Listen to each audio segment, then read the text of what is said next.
Hello everyone, and welcome to RaceSport TV Friday Primetime, round number 6 of the IMSA Online Sports Car Championship about to hit your screens. I am Connery Maddock. I'm joined by Ryan Walker for this one. We are racing in the nighttime at Circuit Barcelona, Catalunya. I can't wait to get things started. Drivers already out there getting the start of their qualifying underway. Track information up on screen for you now. 20 degrees in the air, 20 degrees on track. And, well, Ryan, we're all going to get ourselves set up for some great racing here today. And it's not just Circuit Barcelona Catalunya. It's perhaps the better version of Circuit Barcelona Catalunya due to the fact that we don't have that final chicane. Yeah, absolutely. Barcelona, such a fantastic track, and in real life it always produces great racing, whatever series races here. And tonight I think it'll be no upsets, and on the plus side, like you mentioned, we're not using that little silly chicane, I should say. Yeah, it is pretty silly indeed. As you can see, we're basically slap bang midway through the season at the moment. And, well, we've got this race here at Barcelona, and then we finish off April at Silverstone. And then we head over the Atlantic and don't come back for the final 5 races of the season. But before we get there, we still have these 2 European races to go in the IMSA Online Sports Car Championship. And Circuit Barcelona Catalunya is indeed an amazing circuit. And, of course, like you said, without that final chicane, it just makes it even better. But for multi-class racing, it can get very, very interesting at times. Yeah, absolutely, and also with this race not taking place in the daytime for a change. I think with it being nighttime, I think that some of these drivers will have to change their approach, especially the prototype drivers when it comes to lapping traffic, and just being a little bit more respectful and a little bit more on their toes. Yeah, and well, being on your toes is certainly very important, especially, you know, coming to the phases in the race where you do have to deal with a lot of traffic, especially that first round of lapping that the prototypes will have to do here. But like I said at the top of the broadcast, qualifying underway at the moment, and we do not have all that many Daytona prototypes, just a handful in fact. But if I look into that GTE field, we actually see Kelvin van der Linde making an appearance. The Audi sport driver, the ADAC GT Masters champion, actually graces us with his presence here on the official side of iRacing. And of course, we've seen him during the Team Redline events that we've been helping to broadcast here on iRacing. But to see him in an iRacing official race as well on broadcast, that's also good to see. Yeah, it's fantastic to see, and Kelvin Munoz is also a real-life driver as well. He's one of the Audi Sports factory drivers. So yeah, he's very quick, and he's got a good reputation in GT racing as well. And I'll be interested to see how he gets on this evening. And also we've got the likes of Theobald Kazuwan as well. So yeah, plenty of or a couple of famous drivers to look out for. Yeah, and well, van der Linde was actually throughout the little Redline season that we had going on, he was one of the closest drivers to be able to challenge Max Verstappen through that series. So he's certainly has no shortage of pace here on iRacing. We're quickly getting our qualifying drawing to a close at the moment. I'm just seeing a handful of cars out there, but the vast majority of them won't be able to come across the line to finish their laps here. So the qualifying grid is basically set for 45 minutes of racing. Remember, you got one scheduled pit stop in this series because the cars have been capped when it comes to their fuel capacity. But without further ado, we'll get things going and we'll get to show you the starting grid here for round number 6 of the IMSA Online Sports Car Championship at Barcelona.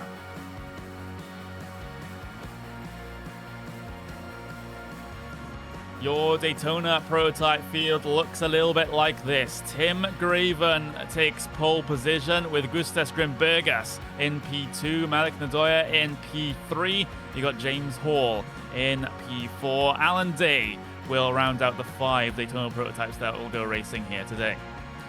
in GTEs, or GTLM, excuse me, if you want to go by IMSA standards. Thibaut Casabon on pole position in that one. Peter Jagosinski in P2. Nicolas Varon, P3. Andrew Gorton starts P4. You've got Toymanen 5th, Spencer 6th, Schnetz in 7th, and Kelvin van der Linde in P8. P9, Ollie Canyon there, with Dalmasso in P10, Haider in P11, and Zetman in P12. And then towards the tail end of your GTLM field, you got Charlie Cohen there. You've got Rubens Lorente. You got Gonzalez Alonso there. You've got Jose Gomez as well, bringing things to the tail end. Banfield, Fireball, and Thompson will round out the 19 cars in GTLM. And then you look at your slowest class here today, the GTDs. Moreno Surica for Williams Gym Esports, pole position there, with Ariel Bernardi in P2, Christian Lamela in P3, with Iago Rosado in P4. P5, Soran Coloci and Daniel Obsipo there in P6. And then you have Connor Karek in P7, Niels Brocate in P8, Sebastian Viau in P9, got Apicella in P10, Madsen P11, Jotutas in P12. Barber and Barry Goria will round out your 14-car GTD fields. And that will be all in terms of the qualifying here today. 38 cars will take the start here in round number 6 of the IMSA Online Sports Car Championship. You can see those cars get rolling. They actually get rolling pretty late on in the lap here, so it's by no means a full pace lap before we go racing here. They just have to deal with that final sector, and that will be it. The green flag will come out very, very quickly here. They'll still try and get the optimal spacing just so that they can have their own clean starts, but you can see that Daytona Prototype pack at the moment, leading things around. And soon you will see that Porsche Cup pace car bring itself down on towards pit lane.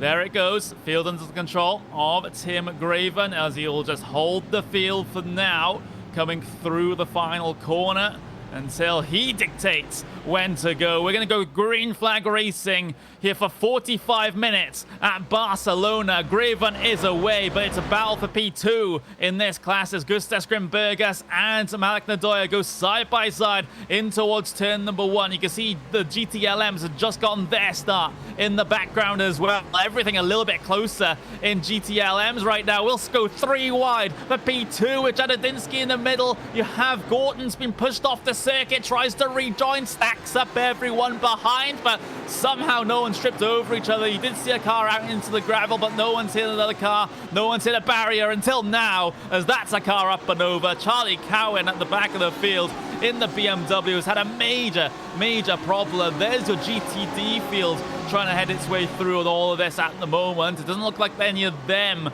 have been involved in the GTLM accidents that we've seen. But that was a very, very hectic start towards the rear end of the GTLM field, and in fact, it's continuing as Gorton's gone off again. Yeah, just look that rejoin. Yeah, just look at the replay and towards the back of the field in the GTLM class, several drivers having issues, and also with the tyre model as well. The tyres will still be cold, and it doesn't help it because we're racing at night. The track temperature is really low, so but back up at the front in the GTLM class is a couple of drivers going at it, and at the moment everyone's starting to fight amongst themselves as Van der Linde goes a bit wide. Yeah, just a bit wide, and has to come back onto the circuit in a safe fashion, and he actually does do so. There's more carnage in the mid-pack of GTLM, though, because this car's going off left, right, and center at the moment in that particular class. You can see one of the Porsches has had a moment there. That's Jose Gomez. There's a GTD off as well, just to add insult to injury. Wow, what was that BMW doing? Was that massive amount of snap oversteer for some reason? They're flashing their headlights in a huge amount of frustration. We'll get to have another look at it. As you can see, this is Rubens Lorente battling involved. Oh, big slide. Gets tagged from the rear and then spins that car just back into traffic. There's no other way to explain that one. Yeah, just unfortunately there was nothing he could do there. He was just a passenger from there on in, and unfortunately just had issues, and another car got caught up in that incident. But yeah, I thought everyone was going to settle down, but at the moment everyone's starting to like fight amongst themselves. Moreno Sorica, who did start pole position in your GTD field, has just gone off, and he was actually tagged from behind by a GTLM machine coming through the final corner. As you'll see it up on screen for you in just a couple of moments. Moreno Sorica in the number 2 car has had a problem. And, well, there's problems everywhere out there on circuit. There's the back end of Sorica's incident. This is the pole position sitter in GTDs, and he's basically been completely punted off by a GTLM trying to work its way back through the field after having its own accident. You can see through there. That's just lazy. That's horrible from that Porsche. Yeah, that was just silly driving from the GTLM Porsche. Just you could have waited until the home straight to try and get by instead of just ploughing into the back of Sorica. Unfortunately, it got spun around into the gravel, but has got going again. But down in 13th place at the moment in the GTD class. Yeah, there we go. So GTLMs have had an absolutely horrible start here. It looks like GTDs have been able to pick up a little bit of it as well, because remember, GTLM accidents that happen on the first couple of laps here, they do cycle back into the GTD field, so it has the potential to cause problems there as well. But it seems like everyone apart from Sorica and maybe a handful of others have been able to keep their way out of trouble at the moment. There's there's at least a GTD off there. That's a Mercedes having a problem, and I spot a GTLM behind. Will that be involved here? I'm not entirely sure. It's all a bit of a scrabble. It's all a bit of a confusion into turn 1, and that's why 3 wide doesn't usually work into that. Yeah, not into turn 1, no way. Yeah, it just looks like at the moment everyone's just being a bit over-aggressive and just trying too hard to try and get track position at the moment. And yeah, these guys need to try and settle down and remember it's 45 minutes, and it's a night race, so it's better to just settle down into a run. But riding on board at the moment with 7th place in the GTLM class, Joni Ollikainen, hopefully I pronounced that right, is right behind 6th place at the moment as they head into the final corner. Yeah, and well, at the moment for Ollikainen, it's Yannick Schnetz ahead of him. Both of these guys in the Ford GT, and it seems like the Ford very popular at the moment in the GTE class. We've seen that be a theme over the first couple of rounds of the season, first half of the season, in fact, in the IMSA Online Sportscar Championship. It doesn't seem like that has changed for Catalonia, although there is a Porsche in 2nd place at the moment of Peter Jagosinski. So it's not all 4 GTs in this GTLM field. You do have, there we go, there's one of the Porsches heading its way through, but it's a very lonely Porsche at the moment. Yeah, just looking at the GTLM field, it seems to be, like you mentioned, just full of 4 GTs at the moment, but it's good to be as a Porsche at the moment, just to mix it up a little bit, and yeah, running in P2 at the moment, so not doing a bad job. Yeah, doing a quite exemplary job considering. Meanwhile, Ollikainen trying to pull off the pass on Schnetz at the moment, which was the battle that we were looking at before this one. There they are up on screen. You can see the flashing of the lights from Ollikainen as he tries to use every advantage possible on the way down through the left. Can he get himself by? He's still stuck on that outside line, but they will give him the inside for these corners coming through the final sector, so he should be able to get this done, and he has, although Schnetz does have a bit of a run off the corner there, but can't really do anything with it into the final 2 corners here. He's better off just sitting behind through this final corner, maybe get a bit of slipstream on the way down in towards turn number 1, but with a final turn like that, you're not going to get any opportunity. Yeah, that final corner, you've really got to try and maximise the exit and try and carry as much speed as possible, especially if you're right behind someone. If you want to try and get the best run possible, you need to try and carry as much speed, but not get a scruffy exit, and unfortunately that's what it looked like he done. So yeah, he couldn't get the best run like he was hoping for, but there's about 37 minutes remaining, so he's still got plenty of time to make moves. Yeah, plenty of time, so it's not a massive concern at the moment in terms of, well, panicking and trying to go hard to try and gain position. You don't have to at the moment. You still got that pit stop to consider at this time as well, so you can just take a little bit more of a relaxed approach to these opening couple of laps, and I think that's advice that some in the GTLM field have decided not to take. Yeah, especially in the early stages, everyone just seemed to be kept fighting amongst themselves, but riding on board at the moment with the third place man in GTLM, Kelvin van der Linde. Yeah, I have to say I've been quite impressed by Kelvin. He's always a driver that I've watched quite a lot of in real life and also on the iRacing as well. Always been one of those drivers that's right up there, and in real life as well, he's really quick, and he's won. I think he's won a couple of titles, I think, in the ADAT GT Masters a few years ago. Yeah, he was the champion in 2019, the vice champion in 2018, and then he picked up a win and 2 podiums in 2017 as well. So van der Linde, you also have to remember, he won the Suzuka 10-hour race last year. He was third in the Rolex 24 Hours at Daytona in the GTD class. So, I mean, his machinery is a bit of an upgrade here in this one, but still, very accomplished driver indeed. And this is a topic that we brought up during some of the other events that he's taken part in as well. He's such an adaptable driver. There's no matter what you throw him in, whether it's a GTLM, a GTD, or even some of the open wheel cars that we saw in events previous, he was always up there challenging for top fives, and it's an incredible trait to have. Yeah, absolutely. It's one of those. I think it's one of those things. If you can do it in real life, you should be able to do it on iRacing as well. What's like you say, Kelvin's been able to do. Up through the S section then, as he steadily tries to chase down Jagosinski. But Jagosinski's trying to build up a bit of a gap at the moment. It stands at about 6.5 tenths of a second. Jagosinski, though, flashing the lights to no one. Interestingly enough, on the way through the left-hand hairpin. He has no traffic ahead of him, no on-track battle ahead of him. He just decides to flash the lights. Maybe he knows he's on broadcast. Yeah, absolutely. I was about to say as well. It looks like these guys are kind of having an on-track disco in the middle of a race, you could say.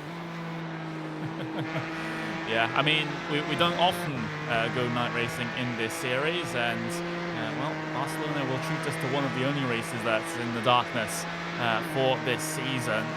Kelvin van der Linde, though, he does have to be careful from behind because Rasmus Tomanen is trying to close on him as well in the fellow Ford GT. So it could be that over the next couple of moments that Tomanen, if he sets more lap times like he did previously, because he just took a tenth of a second out of van der Linde, then maybe over the next couple of laps he'll be in a position to be oh, there we go, actually in the GTD class, Sarika on his recovery drive, so to speak, as he was the pole position sitter coming through the start of the race. Unfortunately, he got rear-ended by a GTLM, spun out into the gravel through the final corner, and he's starting to pick up places now to get at least relatively near where he should be. Yeah, he's in the, basically, I guess you could say he's in the middle of a recovery drive at the moment and just trying to salvage the best result possible. But yeah, that was unfortunate for Sarika, who I believe he won the GTD class at Spa last week, and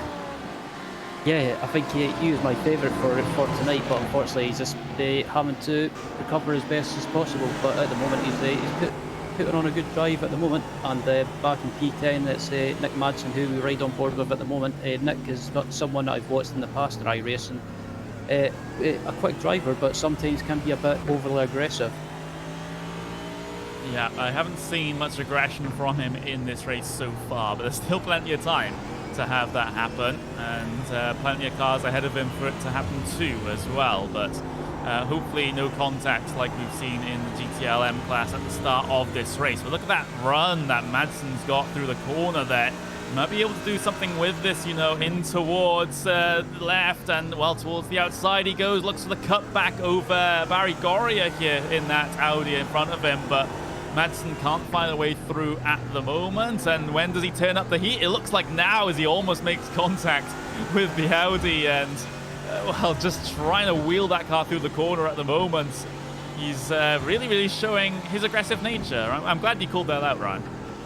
Yeah, I've seen it from other leagues that he's taken part in or took part in. Yeah, he's quick, but sometimes he seems to have a lack of composure, you could say. But at the moment, he's got a run heading down to turn one. Oh, he tried to go on the inside, but yeah, he can't really do anything about it at the moment. Yeah, it forced the defensive line from Barrigoria, though. Jose Gomez is actually behind this, looking to try and get his way through in the GTLM car. So he's been very, very patient at the moment, and finally he decides to pick a line down towards the inside for turn number 4. There we go, just about forces the issue on the lap traffic, so he's able to squeak his way through. Technically, that was a pass for overall position, but there's only going to be one winner when we're talking about 2 different classes. Yeah, and yeah, I don't think that could do anything about that. He just had to give way and let the GTLM car through. But yeah, he didn't lose too much time, but back up at the front of the GTLM class at the moment, it seems to be, at the moment, the line astern. A neat little line into turn number 1 as he's, you can see this battle. Well, Petit Jagosinski, Kelvin van der Linde, that gap hasn't really moved since we last saw it, and the gap back to Toyman stands at about a second right now. So these gaps are just naturally fluctuating in and out. There's no really overall trend that we can see so far from this one. If you're wondering where the race leader in GTLMs is right now, it's Thibaut Casbon, and he's about 6 seconds ahead of Jagosinski. So Casbon has done a fantastic job here for AAA Esports to pull out that gap, and now he has a very, very comfortable buffer, at least until the first set of stops here, where you can make an error and it won't really be a massive panic. Yeah, absolutely. Kazubon's just managed to pull away and take the chance and build up a gap while everyone behind him just scraps amongst themselves. And yeah, he's built up about a 6.1 or 6.2 second gap, and yeah, just all by himself. But back in the GTD, it's currently 5th place and 6th place baton with Karnik and Saika battling for P5, and yeah, I've been watching this battle for a lap or 2 now, and yeah, it's been a great battle between these guys at the moment so far. Yeah, Sarika, again, like I said, on the recovery drive, he'll have the run into the S's, though, diving down to the inside, and well, I don't think Karnik really wanted to have any of that, as he just got well out of the way coming through the S's section. He'll just follow inside the slipstream of that Williams Esports car now to maybe try and hit a bit of a better fuel number, because he for sure wasn't going to hold on to that position with Sarika bearing down on him like that. And just the pace difference between the two of them was fairly obvious as well. But Sarika might have a little bit of a break until he gets to the next car, because that is now 4.5 seconds down the road. But you can see on lap time deltas in the bottom right that he's gaining over half a second a lap on some of these front runners, so it's not going to be too long before he gets up to behind the number 7. Yeah, I've just been checking Moreno's pace over the last few laps, and yeah, he's absolutely on it at the moment. He's on full on attack mode, just trying to gain as many positions back as possible. And at the moment, I would not rule him out of finishing on the podium. Yeah, which is quite amazing. When you see someone spin out or get spun from pole position at the start of a race that's only 45 minutes, you think there's not really much of a chance that they'll be able to come back from this. But it looks like well, Sarika is taking that as a challenge as he works his way through the GTD field. Speaking of GTDs, though, battle for P8 in this class. Barrigoria versus Viao now for P8 and P9. A little bit of a move there. Oh, Barrigoria straight into the back of Viao. That's a bit of an embarrassing one for Barrigoria. You can see there was a little bit of confusion. You saw Viro go at least suggest a defense into that corner and then return back to the racing line. He didn't move enough for my liking, and well, there we go. That car straight into the back, and that's just well, that's the Audi behind that should have a little bit more awareness. Yeah, I think he just might have just got caught out possibly, or just carried a little bit too much speed into the corner. Didn't realise the car in front was going to brake early possibly, but yeah, just just lack of awareness and just tagged him. But it wasn't nothing major. It was just a tag and a spin. But both of them have managed to get going again. But it has allowed the cars behind to get by them. But back up at the front in GTLM, and the battle for second place is still going on between these two as well. Yeah, Gazinski, Van der Linde, 0.5 of a second now, so that's come down by a tenth or so since the last time we talked about it. But you need to be doing a little bit more if you're going to be able to take this position away. So that's what Van der Linde has to keep in mind. He has been able to drop Toivonen slightly because that gap was a second. It's now up to 1.5 seconds between P3 and P4. So now Van der Linde, he doesn't have the imminent threat from behind at the moment, so he can just get his head down, focus on what's ahead of him, and sometimes that does wonders because you can get yourself into situations sometimes where you're just looking ahead and behind a bit too much. You're not sure what to focus on, and you end up getting out of your rhythm as a result. But if you're just involved in this single car battle now, you can really focus on what's important. Yeah, absolutely. I think anytime I'm in a battle, I prefer to focus on what's in front of me, and just I seem to do a lot better as the DP traffic is starting to come by these GTD cars and starting to lap them. Yeah, there's your prototype leader, Tim Graven.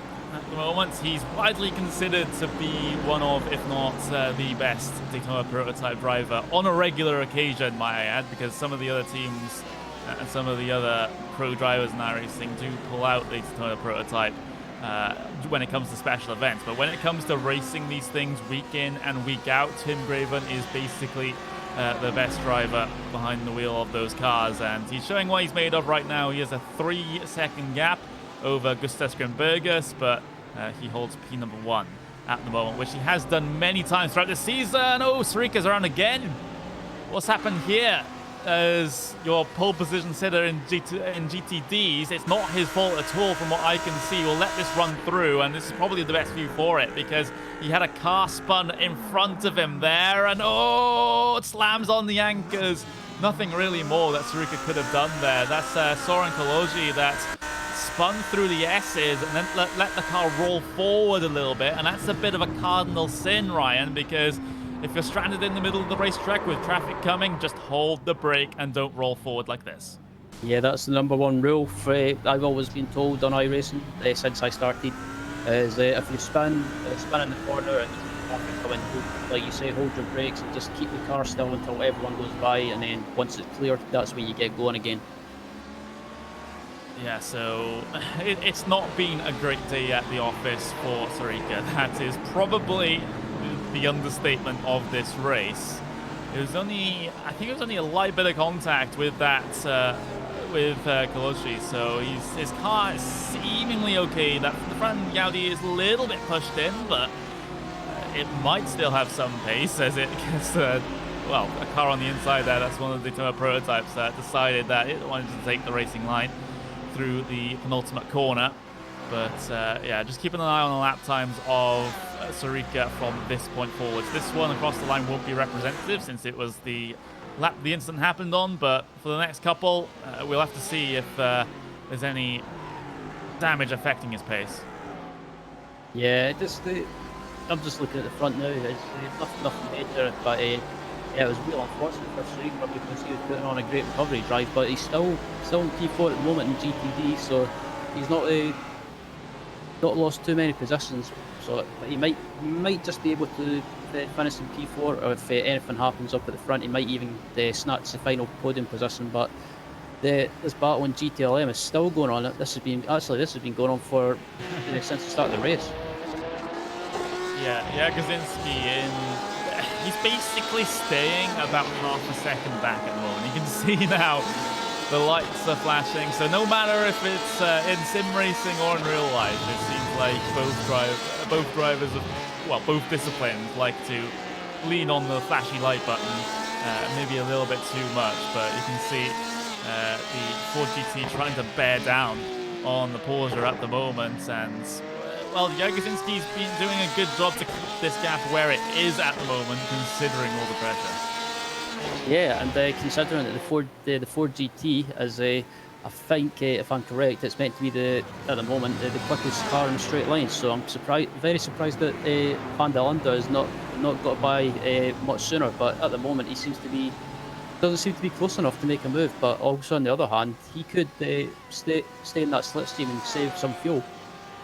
Yeah, that's the other thing as well. But just as you mentioned it, Ryan, just as you mentioned it, Daytona Prototypes head their way onto the pit lane. As it's P2 and P3, Gustas Grimberges and Malik Doya heading their way onto pit lane here. So it's going to be DP stops in full effect. There's a GT car in the background as well, coming down in for perhaps a bit of an early stop for them.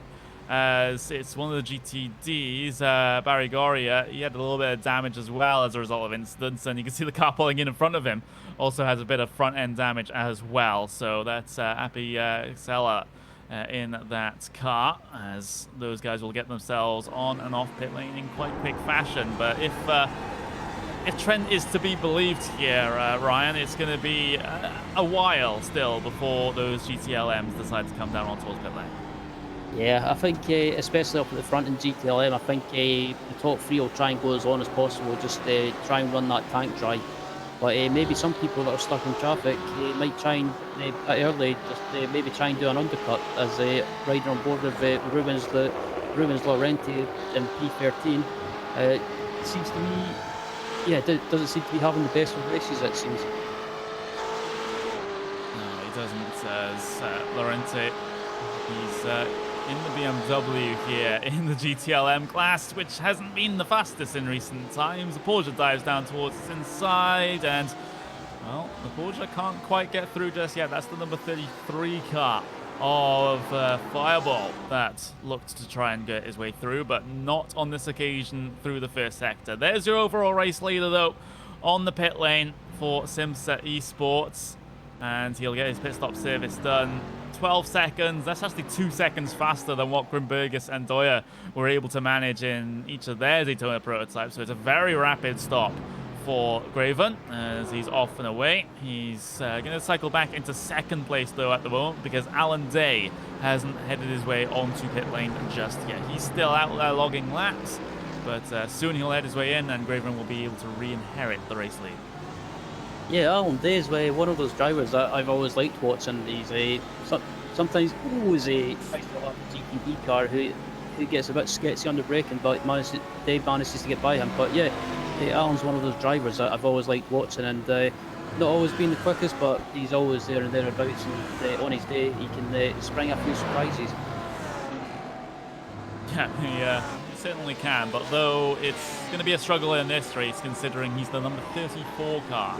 And if you're not aware of how the iRacing numbering system works, the higher number in the session, the lower iRating comparatively to everyone else that you have. So Alan Day is the 34th highest iRated driver in this field of 38. So one of the lowest iRated drivers, but still going along well at the moment. And dare I say, drivers with higher iRating than him has had way more major problems than he's had during this race. Absolutely, as Alan dives into the pits now, and could come out I'm guessing round about P4 possibly after his pit stop, since he won't have to take as much fuel. Yeah, so looking for his pit box now. We've already had around a handful of cars come down in that last time around from GTDs for their pit stop service, but the vast majority of everyone else staying out at the moment. There's Ariel Bernardi in the GTD class as he's the race leader, and he currently holds a decent gap over Christian Lamella, who's the second place in GTDs. That stands at about 14.5 seconds. That is, well, we were just talking, around about 10 minutes ago about how healthy a gap Casabon's lead was in the GTLM class, but then Bernardi says, hey, well, I can do better in the GTDs, around about 15 seconds. Yeah, but Bernardi's basically sprinted away and just to the other drivers in GTD, it's yeah, if you want to try and catch me, you'll need to push every lap. But yeah, he's just ran away with this, and at the moment, he's just all by himself. But back at this battle for second place in GTLM. This is still going on, and then I think, Connery, this battle is going to come down to who has the best pit stop, and I think that could, well, not decide it, but it could play a factor. It is certainly what it's starting to feel like in this little dynamic that we have going on here.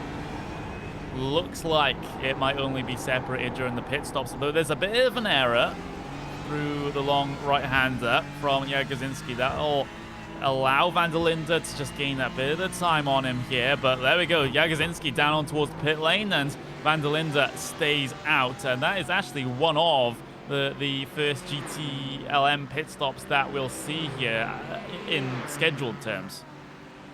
Yeah, and it's a good point that the director they brought up as well, that Kelvin's been lifting and coasting ever so slightly, so yeah, Kelvin's maybe in fuel saving, not fuel saving mode, but maybe just trying to stretch that fuel out as much as possible. Yeah, there's Sarika on and off pit lane in GTDs, and yet more cars coming through as well. There's Jagosinski in the GTLM Porsche, heading his way out at the moment. I'm seeing a car spun around on circuit. That's the 35 of Jose Gomez, who has had a problem trying to rejoin in a safe fashion. Does so, but what caused him to go out into the gravel? Back end breaking away, a bit of oversteer, and as soon as he touched that gravel, bye-bye GTLM. Yeah, it just looks like he carried too much speed on entry and just lost the rear, but he done the sensible thing of as soon as he spun, he stuck it in reverse and pulled off the track just so he wasn't in the way, which was a good awareness from him. Yeah, and maybe he can teach some of that to some of the drivers earlier on, but there we go. The more less said about that, the better, as we have more cars taking pit stops here. Bernardi's in from GTD race lead territory. We have Lamella in, Rosado is also in, Kolosi, Karnik also deciding to head their way down on towards pit lane, so it looks like this is going to be the lap where the vast majority of GTDs come in. You can see the flashing of the lights there. That's an actually useful purpose to be using it for. We're coming off the pit lane just to alert everyone that you're coming. There we go. We like to see good uses of the flashing headlights. Yeah, it's something I do in endurance racing sometimes. Whenever I make a pit stop, on the pit exit, just endurance racing in general, I normally switch the headlights on the pit exit just to let other cars know that are coming down a straight, just to let them know I'm coming out, and it always seems to work. But yeah, that was good awareness from him, and actually it was a good thing he done as well with regards to the headlights. Yeah, so it's just one of those things. You just gotta make sure everyone coming at quite a speed coming down that pit straight is not surprised by your presence coming off the pit lane. But look at this, Rasmus Toivonen and Nicholas Veron here deciding to get a little close. 0.7 of a second. Toivonen, though, I get the feeling he's lost a little bit of speed here over the last couple of laps, because around about 10-15 minutes ago he was actually locked onto the back of Van der Linde, but now he's dropped back quite a bit, and you can see that Veron has closed in over a tenth of a second on that last lap, a 10th of a second 3 laps ago as well. So that gap has steadily been eaten into by the number 9, and all of a sudden the Finnish driver might be under threat. Yeah, it might be. It could possibly be the tyres are just going off. Maybe he's starting to lose grip on the rear, or maybe it's just he just doesn't have confidence in the setup as Veron dives into the pits. Yep, he does. So there we go. Number 9 comes down in, and there's another car in as well. That's Schnetz onto the pit lane. So yet more GTLMs deciding to come in. And this is what we've seen throughout this season, Ryan, as you see hear my voice go high-pitched, because I saw the 29 almost run into the back of the 33 coming through the sort of exit of the second sector. That got a little bit sketchy there, but you can see the rest of the pit stops in effect at the moment, and GTLMs actually have a pretty wide choice as to which lap they decide to come in on. The pit lane, the pit window is very wide for them, and that allows for drivers to pick and choose their own strategy here, whereas in GTDs and in the Daytona Prototypes, they're a little bit more restricted as to exactly which lap they can come down in on. Yeah, yeah, riding on board the yeah, Setman as well. Yeah, he just about ran into the back of another car coming into the final corner, but luckily just managed to avoid him. As coming across the line, he just laps one of the GTD cars. Gets that sorted into turn 1.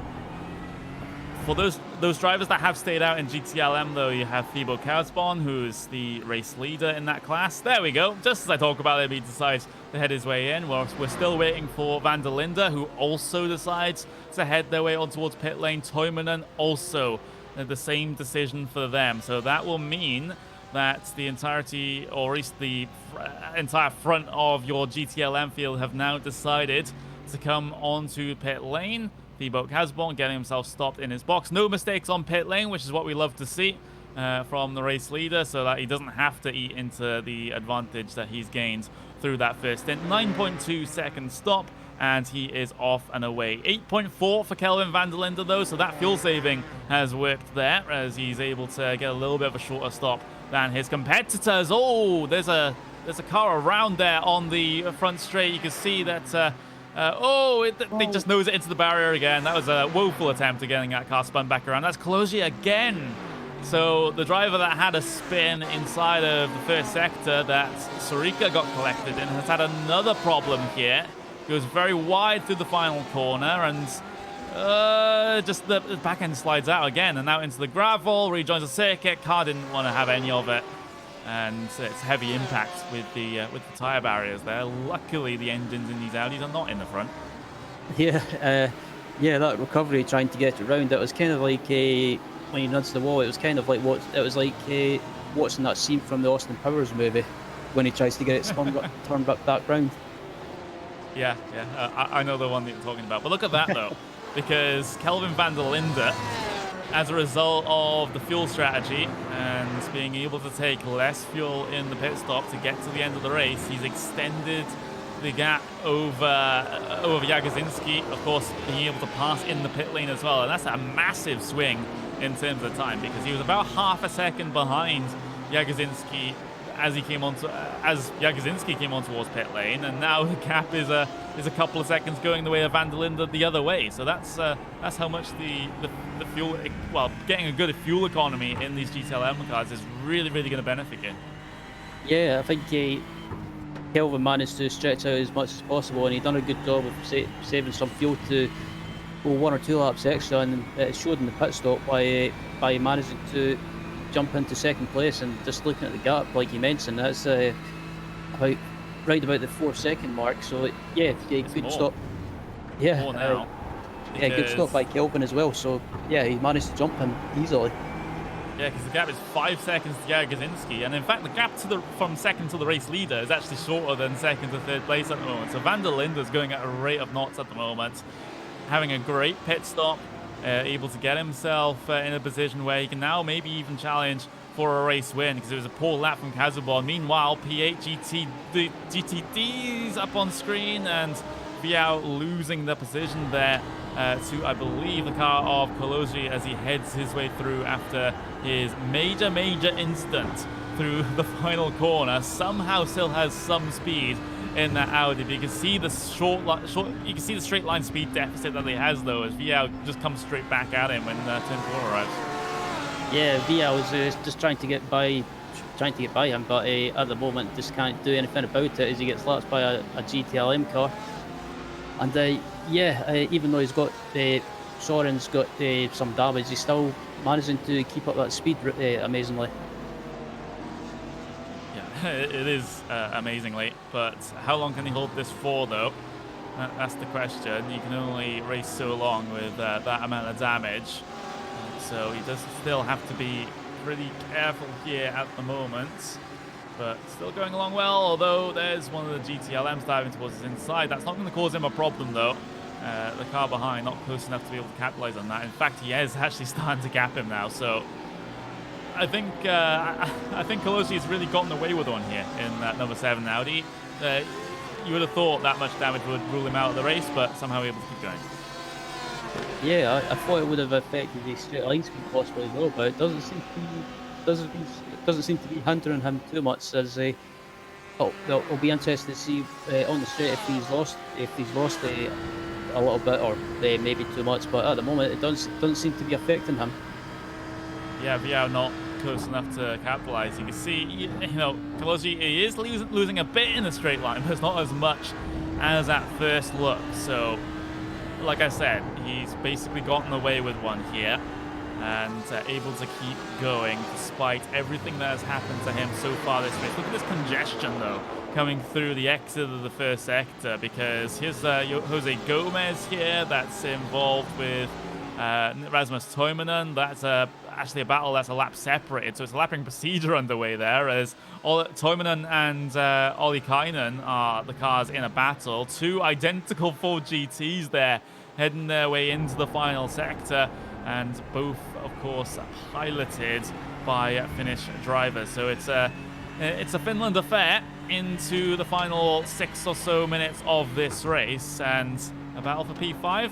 Well, let's go.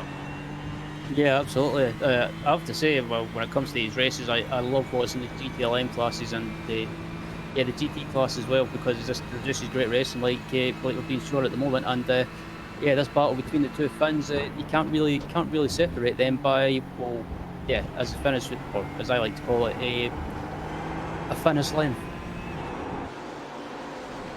Yeah, and well, these guys just seem to get closer and closer. I'm seeing the number 7, Soren Koloshi, has gone around again. Oh, that Daytona Prototype just about getting out of the way as that Audi gets spun back around. There's an AMG Mercedes coming through. Beep, beep, around the outside. And what's happened this time around? Is it contact with that Daytona Prototype? Is that the race-leading Daytona Prototype of Tim Graven? Oh, it is. Graven tags him around. And I have to say, maybe in that instant, I'm not sure what you think about this, Ryan, but I don't think that number 7 was fully to blame for that. I'm not sure. I just watching the replay again.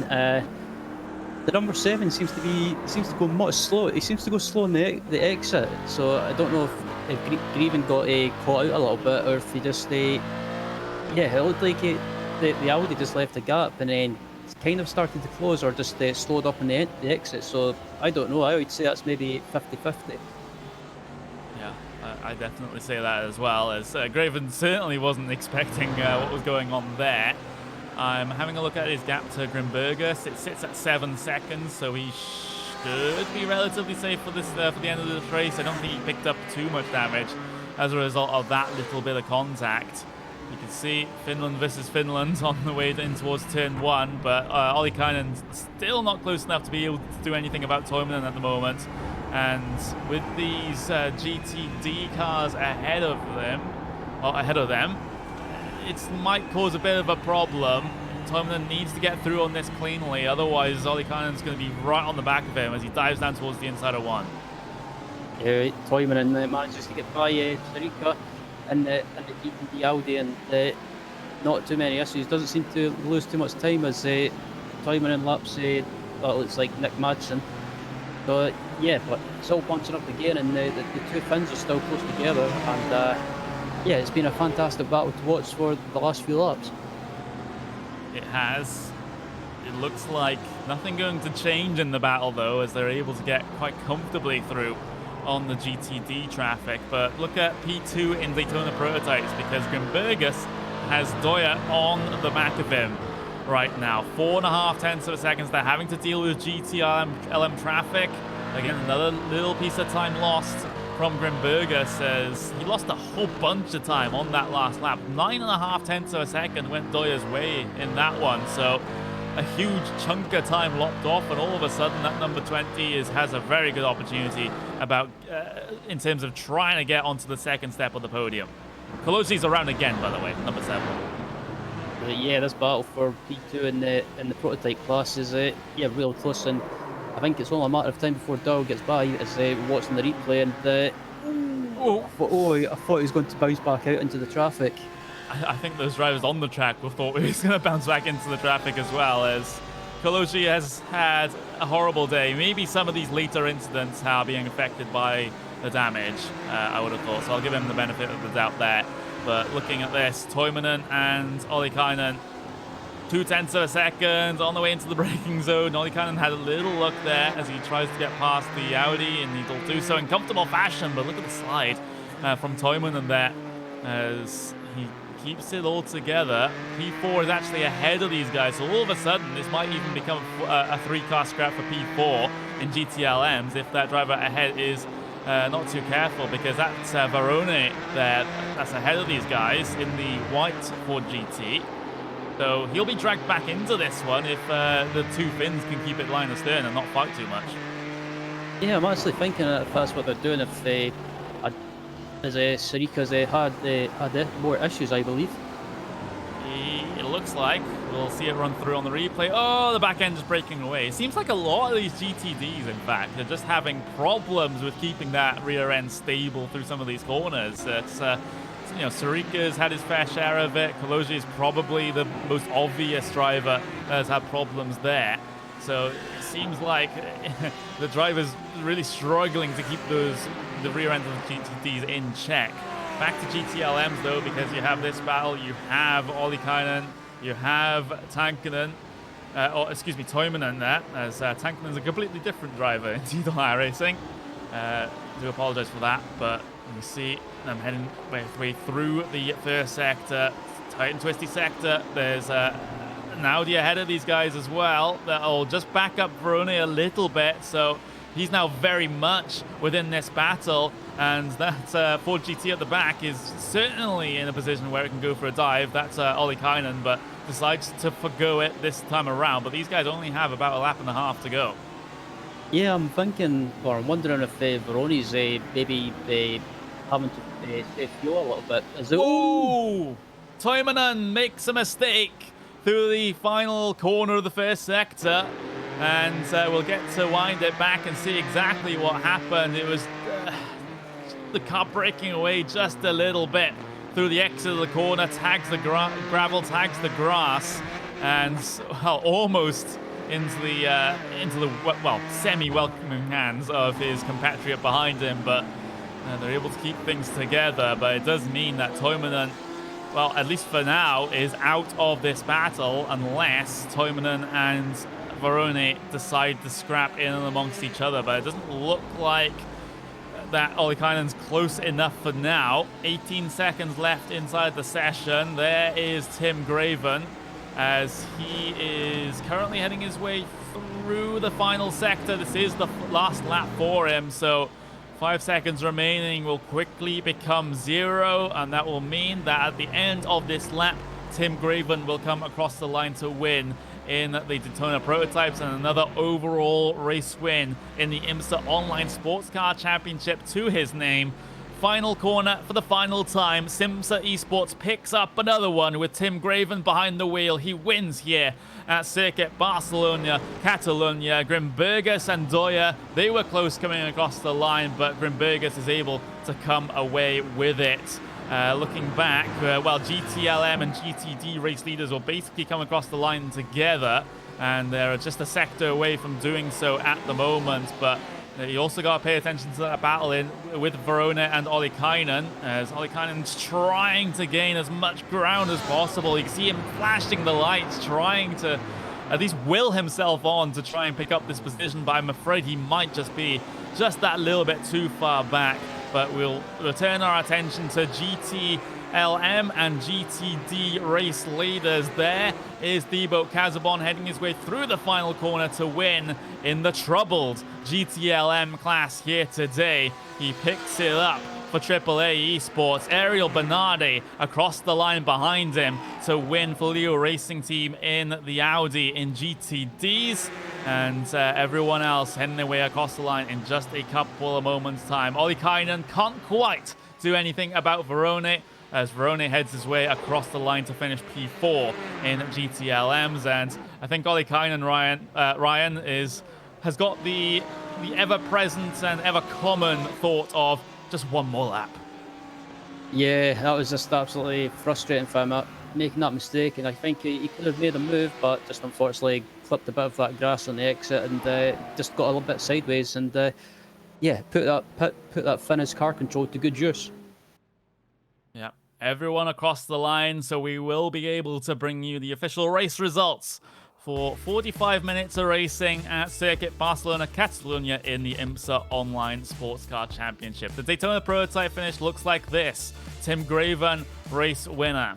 Christos Grimbergus, 5.8 seconds behind in P2. Malik Doya in P3. Tried to make it close for P2 at the end there, but unfortunately for him, was not successful. Alan Day in P4 and James Hall, your only retirement in that class.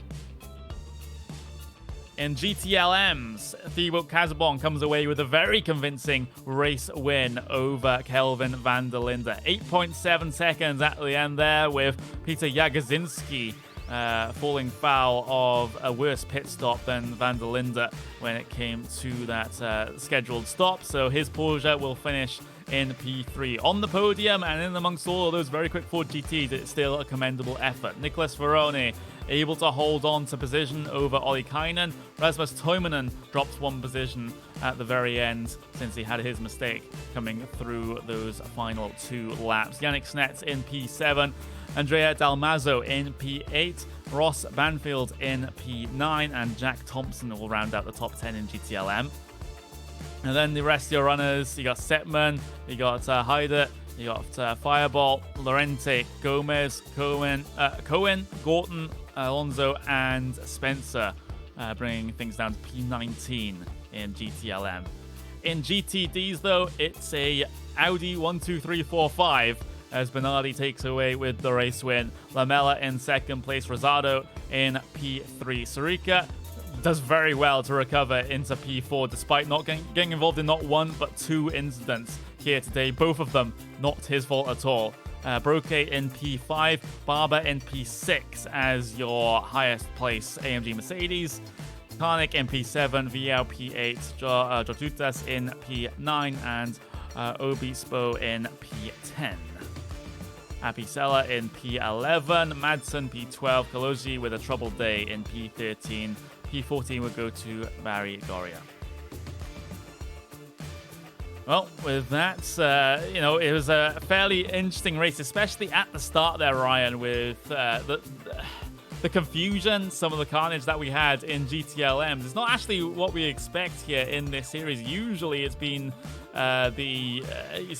sometimes the Daytona Prototypes that get themselves a little bit sketchy sometimes, but the mid-pack and towards the back of the pack GTLMs, they just had an absolutely horrible first couple of laps, but as long as you were ahead of all that carnage, it seemed like you were okay. Yeah, it seemed to be at the front in GTLM and GTD, they all seemed to be fine, but in the mid-pack, in both classes, it seemed to be people were just having issues or making silly mistakes, it was a bit strange to watch. I don't know if maybe racing at night it caught some people out, but yeah, it wasn't the most exciting race. But as on the other hand, it was good racing throughout the field up at the front. So yeah, can't ask for any more than that. We've got a couple more races to go, though, in the IMSA Online Sports Car Championship. We head to Silverstone next week, April 24th. Same place, same time. And then we head to Mid-Ohio, Sonoma, Road Atlanta, Circuit Gilles Villeneuve, and Belle Isle to finish off the season. That finale is going to be very interesting, Ryan, because Street Circuit as a season finale, whew. Well, I have to say I do like my street circuit racing, so yeah, I'm looking forward to that, and all I can say is bring it on. Bring it on indeed. That's all that we're going to have time for here on RaceSpot TV Friday primetime. I've been Connery Maddock. I've been joined by Ryan Walker, Paul Smith behind the scenes making everything happen, with Istvan Balu providing us our track TV cameras. But like I said, same place, same time next week is what we do on the RaceSpot TV Friday primetime. So join us for that. We'll see you soon.